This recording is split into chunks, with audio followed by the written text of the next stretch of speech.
Hello, I am talking to Oliver Porter, the citizen of the United States and mainly the state Georgia. Yes. You have carried out something exceptional from the Polish eye, from the Polish point of view. Mainly you have organized your own city. Yes. So Yes, what was the reason? Why did you do this? We were part of a much larger county, a county of 900,000 people.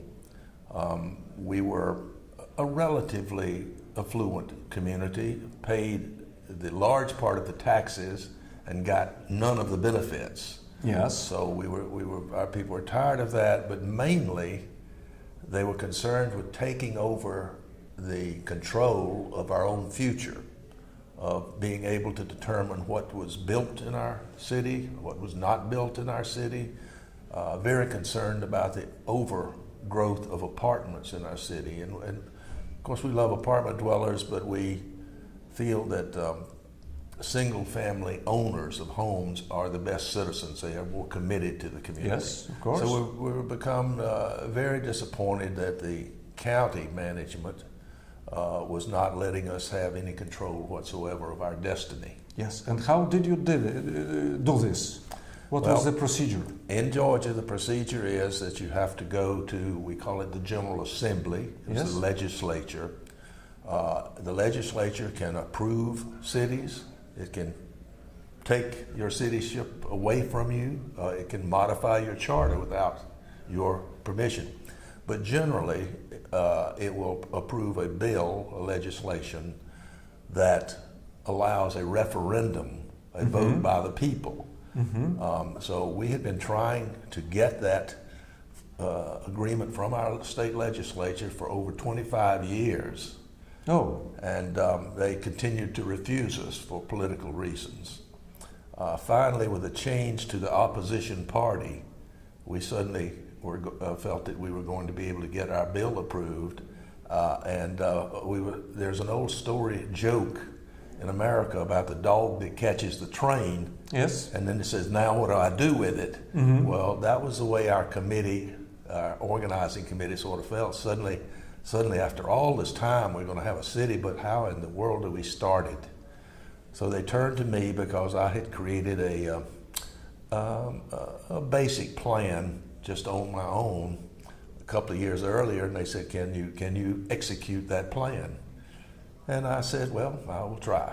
And okay, so you gathered the people who supported your Yes. idea. Right. So you ran the referendum and you won, obviously. 94%. 94%. Which is unheard of in America. So it's possible only in socialism, or maybe only when the people are really determined. You can't get 94% of the people in America to agree that the sun comes up in the east. Yes, okay. So it was outstanding support. I immediately formed a dozen task forces of volunteer citizens, one for each of the areas of service that I anticipated that we would need, and put them hard at work to begin to answer 4 questions for me. I charged them to find out, what is the county now providing in terms of service? What does that cost? And that was very difficult to get. Second, what do we really want as a community for service? And then fourth, what will that cost us? Yeah, great. So they began working with surrounding communities, finding out what costs, what services they had, what costs they had, so forth. And we were able to, from that, assemble a budget of what we thought it was going to cost us to be like comparable cities. However, there was a major problem in the legislation, in that no one was given any authority to actually start the city until the moment the city had to be started. Okay.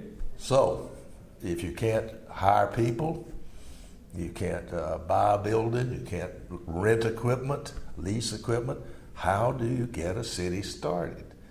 And that was the problem that I had to overcome. And I suppose it was due to my corporate background. I spent all of my working life in a major corporation, at one time the largest in the world. AT&T. AT&T. I retired as a vice president of that company. Oh.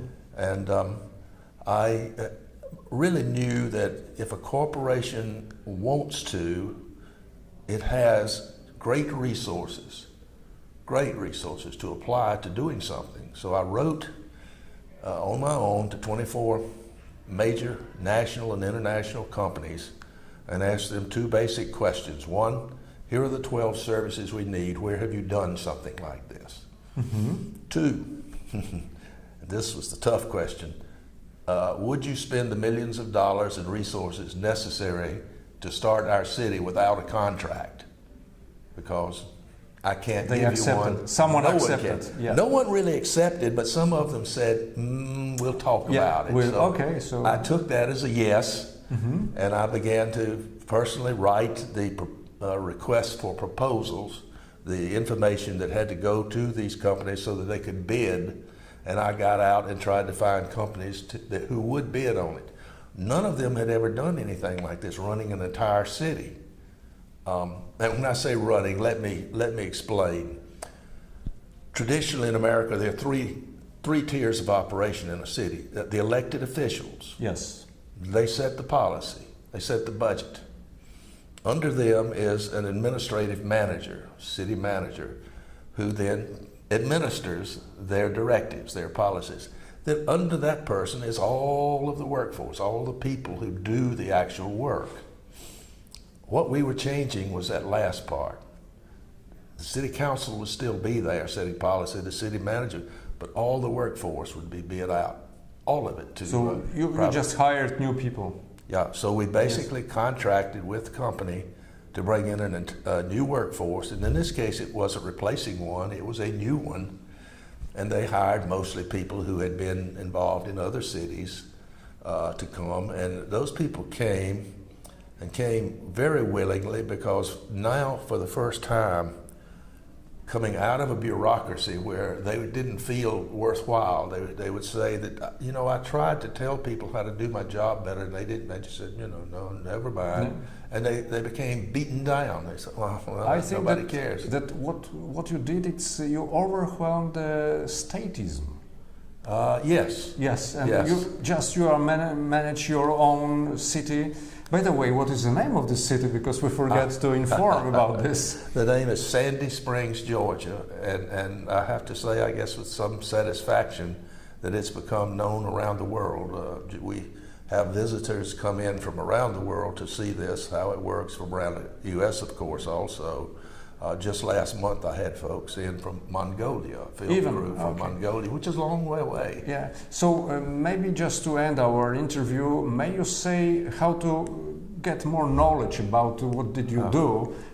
Did you wrote some books? Have you? Do you have a website or?